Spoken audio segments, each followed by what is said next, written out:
নমস্কাৰ, আমাৰ অন্য এক ভিডিঅ'লৈ আপোনালোক সকলোকে স্বাগতম জনাইছোঁ। আজিৰ ভিডিঅ'টিত আগন্তুক অসম চৰকাৰৰ বিভিন্ন ধৰণৰ পৰীক্ষাত সহায়ক হোৱাকৈ এখন মডেল পেপাৰ প্ৰস্তুত কৰিছোঁ। আহকচোন আমি প্ৰশ্নসমূহ চাওঁ। আহোম ৰাজ্যৰ ৰজা হোৱাৰ আগতে কাক লাইকৰ বুলি জনা গৈছিল?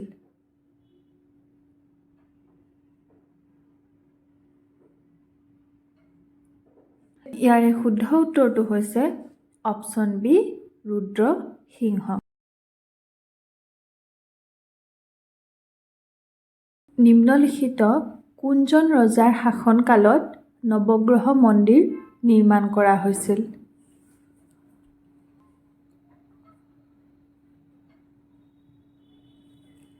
শুদ্ধ উত্তৰটো হৈছে অপশ্যন চি, ৰাজেশ্বৰ সিংহ। শ্ৰীমন্ত শংকৰদেৱে কাৰ ৰাজত্বকালত এক শৰণ নাম ধৰ্ম প্ৰতিষ্ঠা কৰিবলৈ সক্ষম হৈছিল?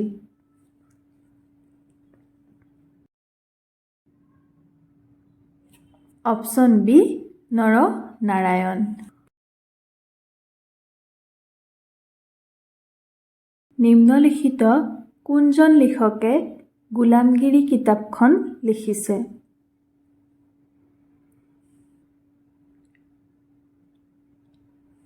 শুদ্ধ উত্তৰটো হৈছে অপশ্যন বি, জ্যোতিৰাও গোবিন্দৰাও ফুলে। বদ্ৰীনাথ আৰু কেদাৰনাথ মন্দিৰৰ গৰ্ভগৃহত ক্ৰমশ নিম্নলিখিত কোন দেৱতাৰ পূজা কৰা হয়?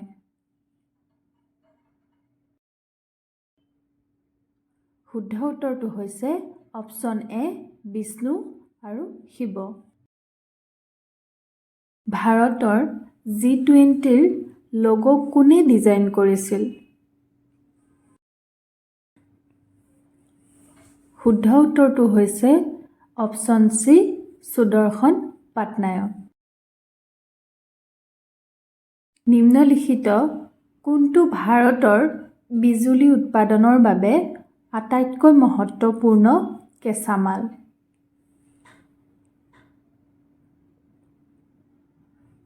শুদ্ধ উত্তৰটো হৈছে অপশ্যন ডি, কয়লা।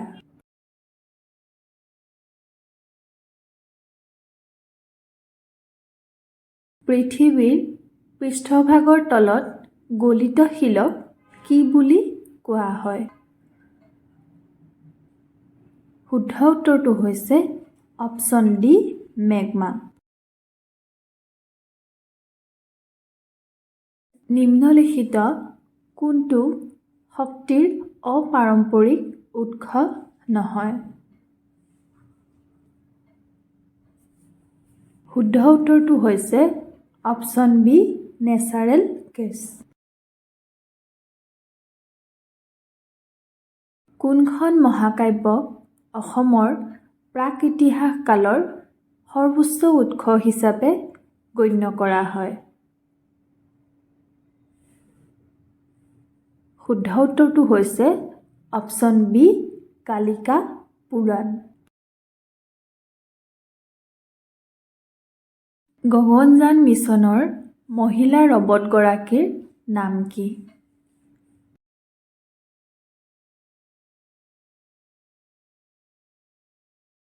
ইয়াৰে শুদ্ধ উত্তৰটো হৈছে অপশ্যন বি, ভ্যোম মিত্ৰ।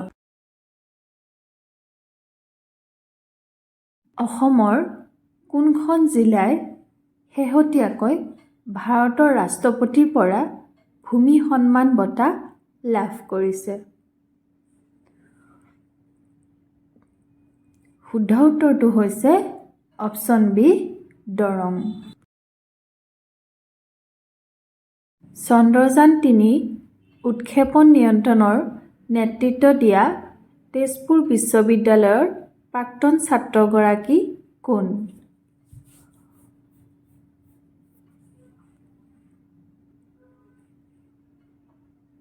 শুদ্ধ উত্তৰটো হৈছে অপশ্যন বি, চয়ন দত্ত। ভাৰতৰ অন্তিম মোগল সম্ৰাট কোন আছিল?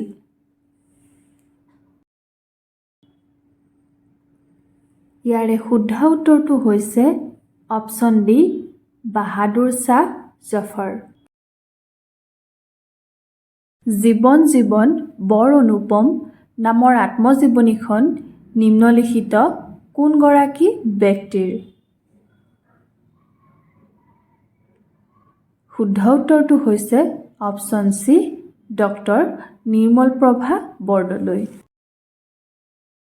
ভাগৱত গীতা মূলতঃ কি ভাষাত লিখা হৈছিল? শুদ্ধ উত্তৰটো হৈছে অপশ্যন বি সংস্কৃত। মুগা গৱেষণা কেন্দ্ৰ কোন ঠাইত অৱস্থিত? ইয়াৰে শুদ্ধ উত্তৰটো হৈছে অপশ্যন বি লাডৈগড়।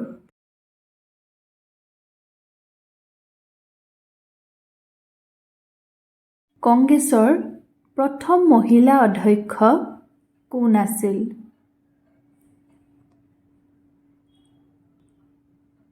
শুদ্ধ উত্তৰটো হৈছে অপশ্যন এ এনি বেচাণ্ট।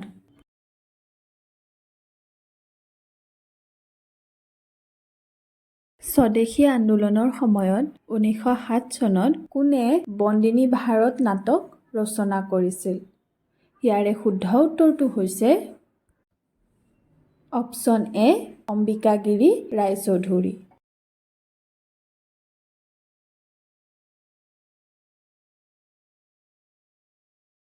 নিম্নলিখিত কোনে ইবন বতুতাক দিল্লীৰ মুখ্য কাজী হিচাপে নিযুক্তি দিছিল?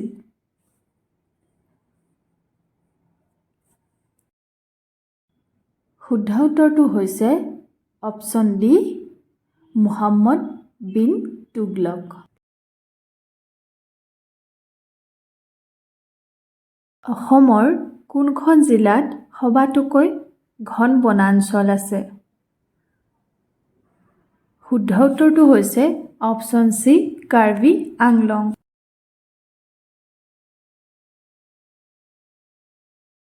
ভাৰতত বিকাশ হোৱা প্ৰথম আধুনিক উদ্যোগ হৈছে?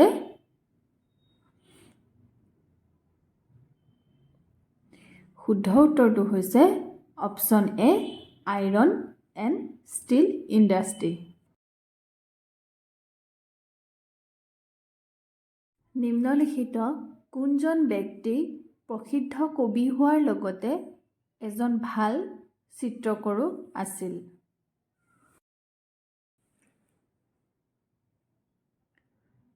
ইয়াৰে শুদ্ধ উত্তৰটো হৈছে অপশ্যন এ ৰবীন্দ্ৰনাথ টেগোৰ। নিম্নলিখিত কোনটো মুছলমান আক্ৰমণকাৰীয়ে ভাৰতত প্ৰথম আক্ৰমণ কৰিছিল?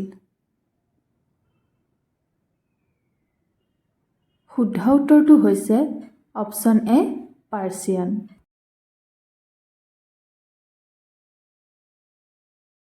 কুন্দিল নদীৰ পাৰত কুন্দিল নগৰ কোনে নিৰ্মাণ কৰিছিল? শুদ্ধ উত্তৰটো হৈছে অপশ্যন চি ভীষ্মক।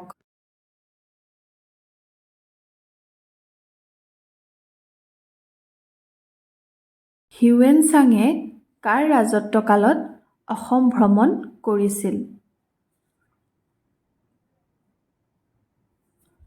ইয়াৰে শুদ্ধ উত্তৰটো হৈছে option A Bhaskar Barman.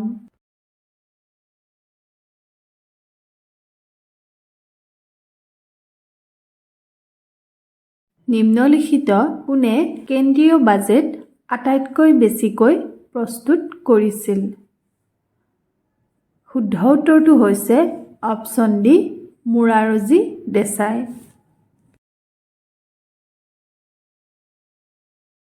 Doctor Bhupen হাজৰিকাই কোনখন চলচ্চিত্ৰত পোনপ্ৰথমে পাৰ্শ্ব গায়ক হিচাপে গীত গাইছিল? ইয়াৰে শুদ্ধ উত্তৰটো হৈছে অপশ্যন চি ইন্দ্ৰ মালতী।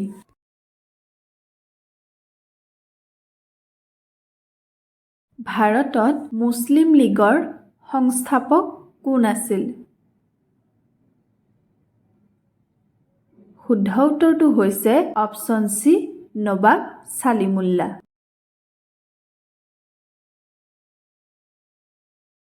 কোনখন দেশে সৰ্বপ্ৰথম বাজেট উত্থাপন কৰিছিল? শুদ্ধ উত্তৰটো হৈছে অপশ্যন বি ইংলেণ্ড।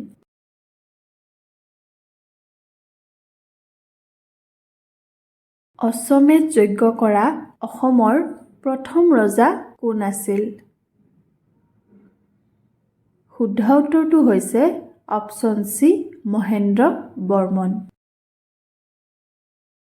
প্ৰথম অসমীয়া আধুনিক জীৱনী আনন্দৰাম ঢেকিয়াল ফুকনৰ জীৱন চৰিত্ৰ কোনে লিখি উলিয়াইছিল? শুদ্ধ উত্তৰটো হৈছে অপশ্যন চি গুণাভিৰাম বৰুৱা।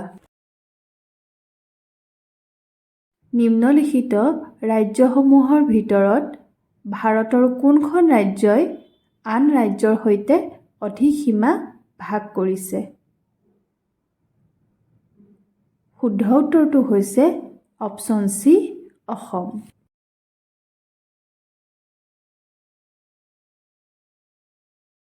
অনুসূচিত জনজাতিৰ আটাইতকৈ বেছি জনসংখ্যা ক'ত আছে?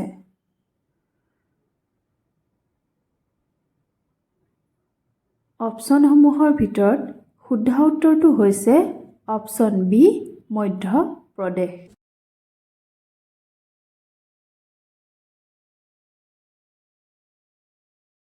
ভৌগোলিক ইতিহাস অনুসৰি ভাৰতৰ আটাইতকৈ পুৰণি পাহাৰখনৰ নাম কি?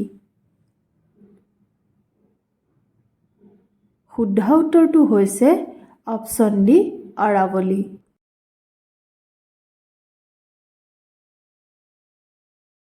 আন্তঃৰাষ্ট্ৰীয় বৌদ্ধিক সম্পদ সূচাংক অনুসৰি 2024ত ভাৰতৰ ৰেংক কিমান?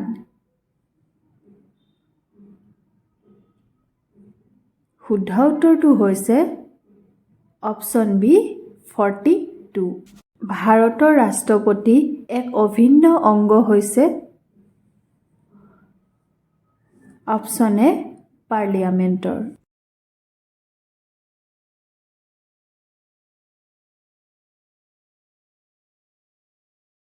পানিপটৰ প্ৰথম যুদ্ধত ইব্ৰাহিম লোদীক কোনে পৰাজিত কৰিছিল?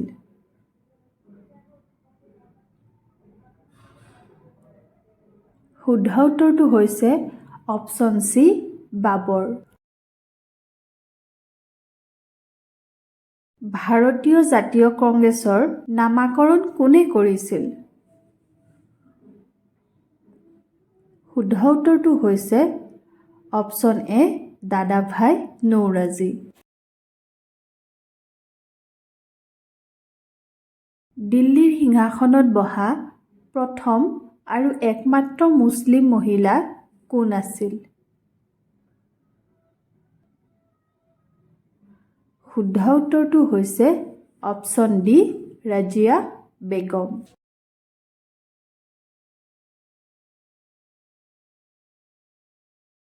সাহিত্য অকাডেমি বঁটা লাভ কৰা প্ৰথম অসমীয়া উপন্যাস কি আছিল? শুদ্ধ উত্তৰটো হৈছে অপশ্যন ডি ইয়াৰুইংগম।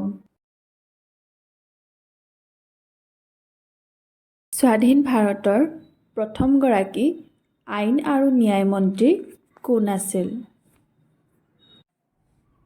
শুদ্ধ উত্তৰটো হৈছে option D B R Ambedkar.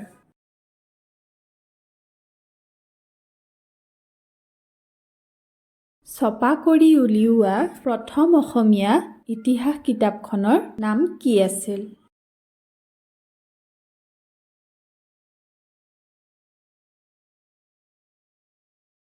ইয়াৰে শুদ্ধ উত্তৰটো হৈছে অপশ্যন এ অসম বুৰঞ্জী পুথি।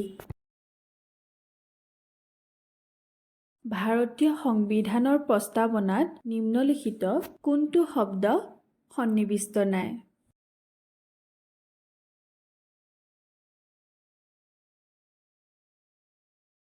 ইয়াৰে শুদ্ধ উত্তৰটো হৈছে অপশ্যন চি ফেডাৰেল।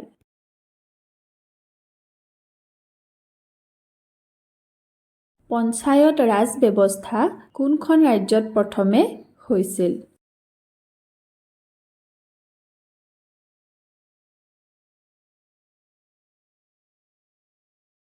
ইয়াৰে শুদ্ধ উত্তৰটো হৈছে অপশ্যন চি ৰাজস্থান।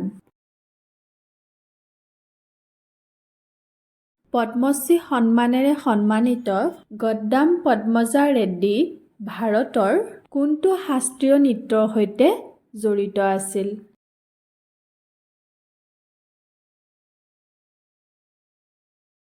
শুদ্ধ উত্তৰটো হৈছে অপশ্যন এ কুচিপুড়ি। স্বাধীনতাৰ পূৰ্বে ভাৰতত ইংৰাজে কিমান চনত ভাৰতৰ ৰাজধানী কলকাতাৰ পৰা দিল্লীলৈ স্থানান্তৰিত কৰিছিল? শুদ্ধ উত্তৰটো হৈছে অপশ্যন এ 1911 চনত। পৃথিৱীৰ বায়ুমণ্ডলৰ কোনটো তৰপত অজন গেছ পোৱা যায়?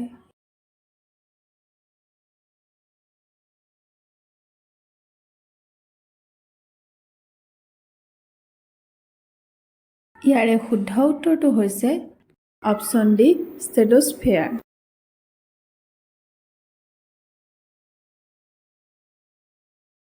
নিম্নলিখিত ভাৰতৰ আটাইতকৈ পুৰণি উচ্চ ন্যায়ালয়খনৰ নাম কি? শুদ্ধ উত্তৰটো হৈছে অপশ্যন বি কলকাতা হাইকোৰ্ট।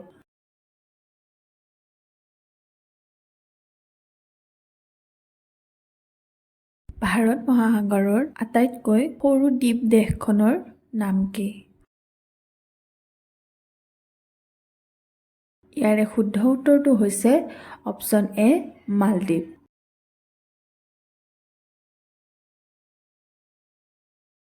নিম্নলিখিত কোনখন ৰাজ্যত সাক্ষৰতাৰ হাৰ আটাইতকৈ বেছি?